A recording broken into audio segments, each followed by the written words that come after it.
ONG Direct Aid Mali vient de lancer un projet de développement à Sodjani dans la commune du Mandé, une initiative qui vise à favoriser l'autonomisation des femmes.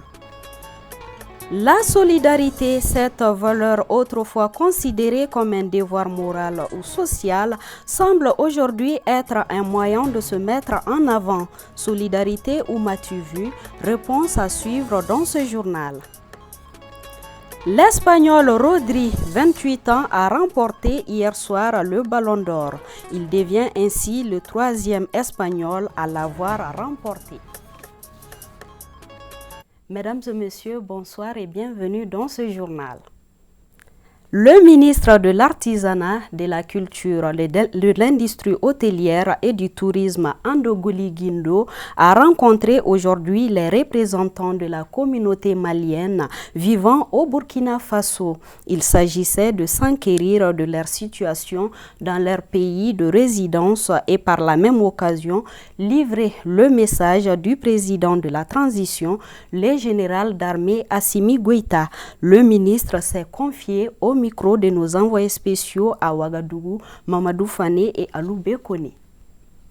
Dans le cadre de l'exécution des instructions du président de la transition, son Excellence le général d'armée Assimi Goïta, qui a instruit tous les membres du gouvernement, chaque fois qu'ils sont en déplacement à l'étranger, de tout mettre en œuvre pour rencontrer les communautés du Mali.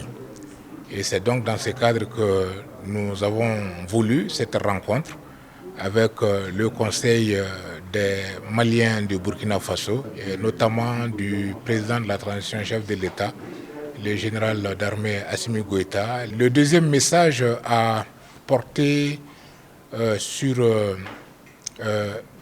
la cohésion, le vivre ensemble, l'entente et l'esprit de fraternité qui doit caractériser les relations des Maliens entre eux, mais également leurs relations avec leurs frères et sœurs du Burkina Faso, afin de traduire en acte cette vision éclairée de nos chefs d'État, à savoir l'intégration des populations pour constituer un seul et même peuple, pour relever ensemble les grands défis auxquels nos pays sont confrontés. Un autre message, c'est celui à l'endroit de tous les ressortissants maliens vivant sur le territoire burkinabé, un appel consistant à leur demander de rester sous l'autorité de la loi et des règlements en vigueur au Burkina Faso, et en leur demandant surtout de se conduire en tout comme des dignes et loyaux Maliens, des citoyens respectueux justement de la loi du pays d'accueil, mais également de l'éthique et de la morale de ces pays-là. D'ailleurs, le Burkina, le Mali ont en partage les mêmes valeurs sociétales, le même patrimoine culturel, et patrimoine autour duquel nous nous retrouvons. Et donc nous devons unir nos forces pour magnifier ce patrimoine, l'intégrer dans nos comportements et vivre intensement justement cette culture que nous avons en partage. Et je voudrais vivement remercier l'ambassadeur, le Conseil des Maliens du Burkina Faso pour la spontanéité avec laquelle à travers lui, donc nos compatriotes ont répondu promptement et en grand nombre à notre invitation pour venir partager avec nous ces instants mémorables au cours desquels nous avons échangé sur les préoccupations essentielles des Maliens vivant au Burkina Faso. Lancement du projet de développement de l'ONG Direct Aid Mali. Estimé à plus de 19 millions de francs CFA, le projet est au bénéfice des femmes et des jeunes de 9 associations coopératives de Sodjeni dans la commune du Mandé. L'objectif est d'améliorer les conditions de vie de plusieurs familles et créer de l'emploi pour les jeunes. Mamoudou Danti.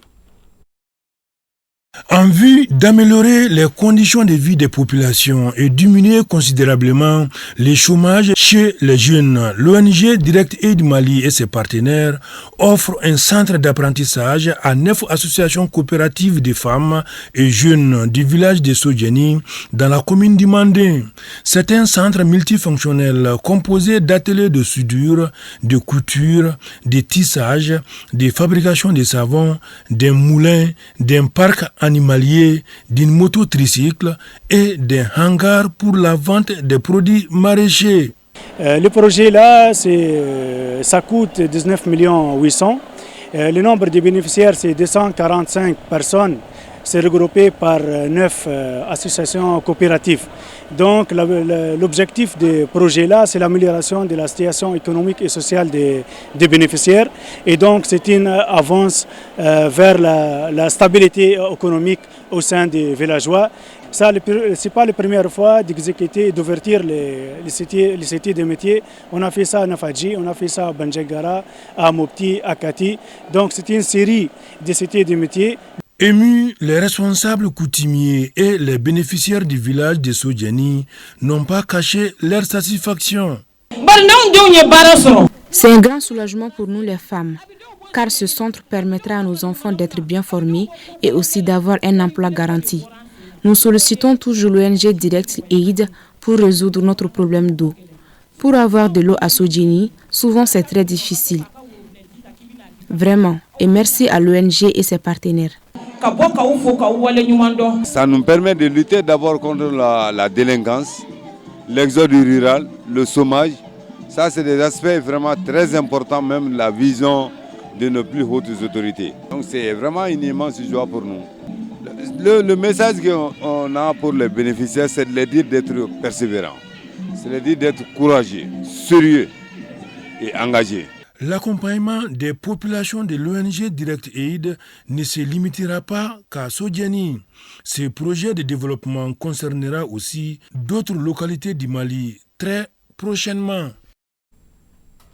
Autre sujet de ce journal, la Fondation Salimata Keïta vient d'offrir des matériels médicaux au CESCOM de Ouenzendougou.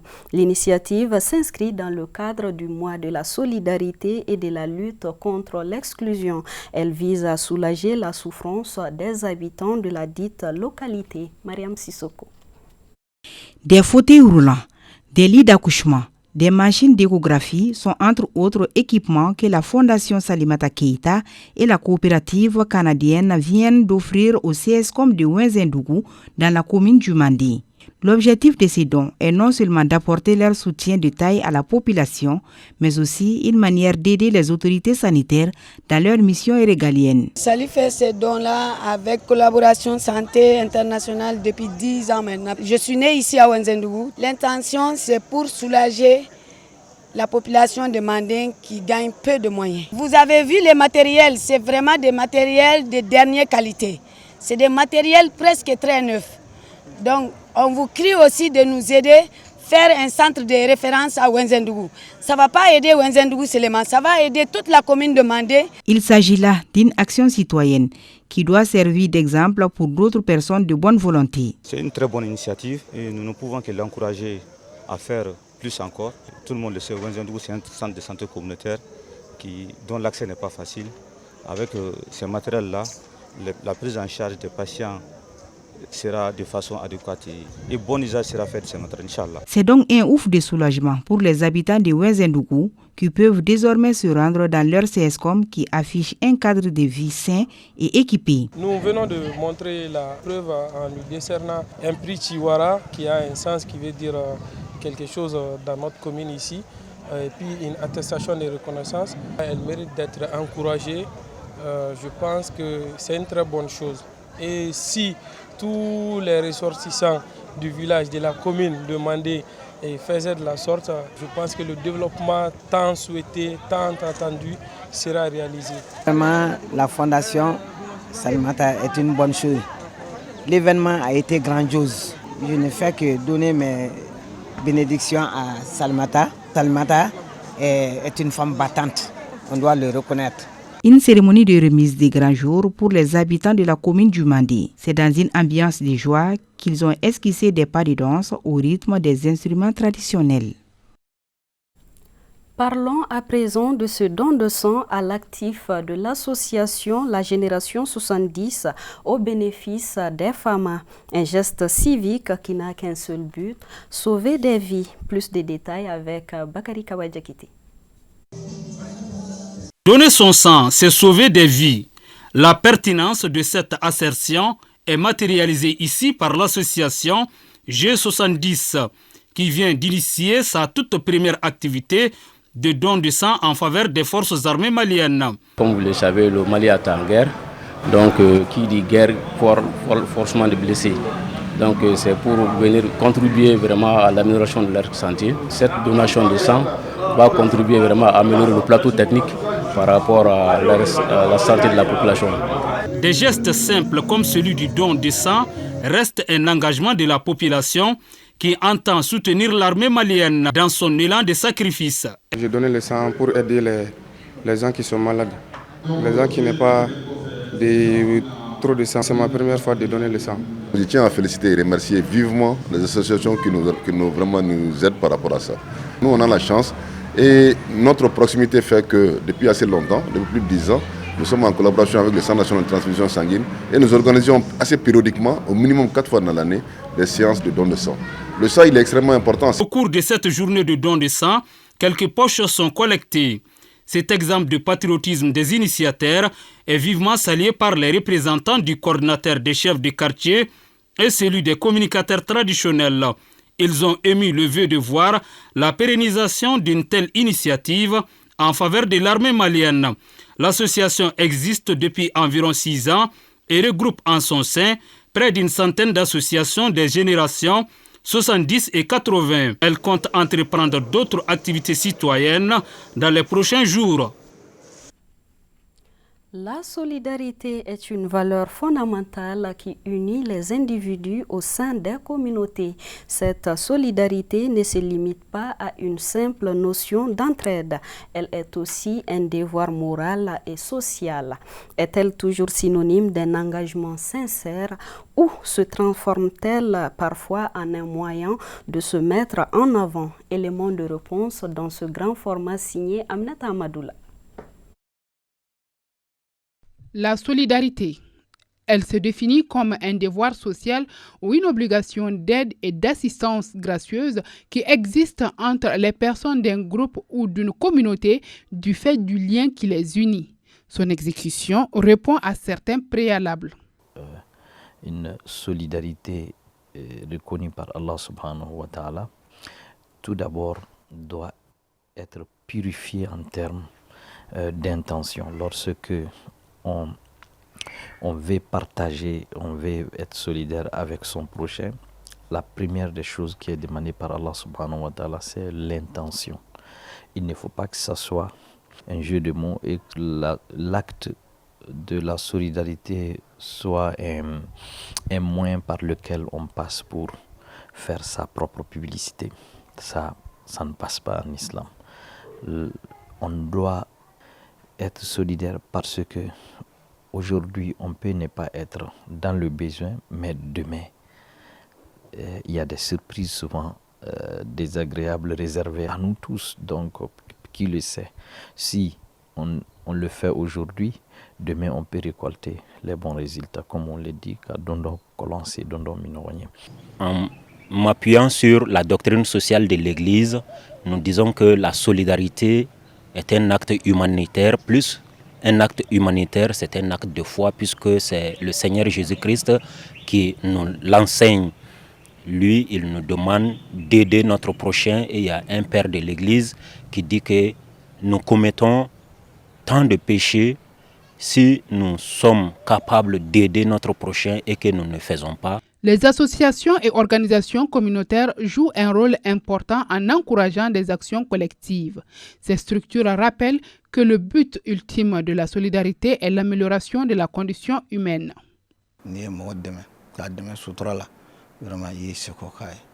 Aider son prochain en toute discrétion est ce qui est recommandé tant sur le plan religieux qu'humain.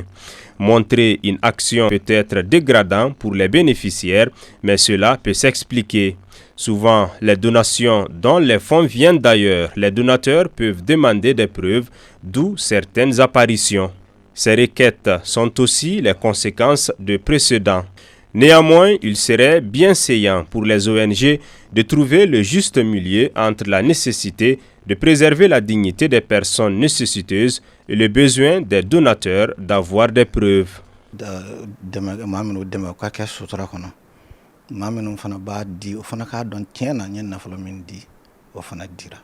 ça dépend de la couche visée.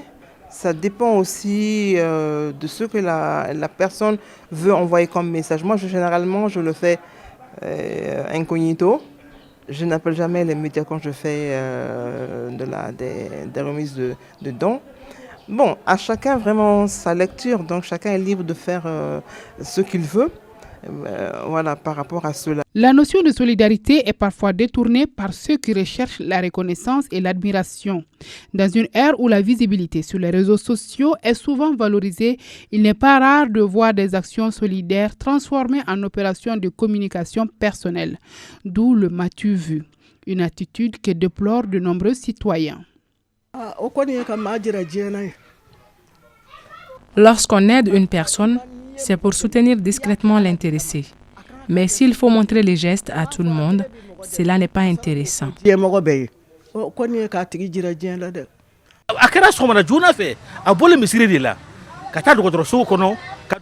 Lors de l'hospitalisation de ma petite sœur, un monsieur est venu un matin après la prière du Fajr remettre une enveloppe contenant 50 000 francs CFA à chaque malade. Dans la salle, personne ne connaissait le donateur en question, encore moins le montant avant d'ouvrir l'enveloppe. Le monsieur a disparu avant que nous ayons le temps de le remercier. C'est ça une action de bienfaisance.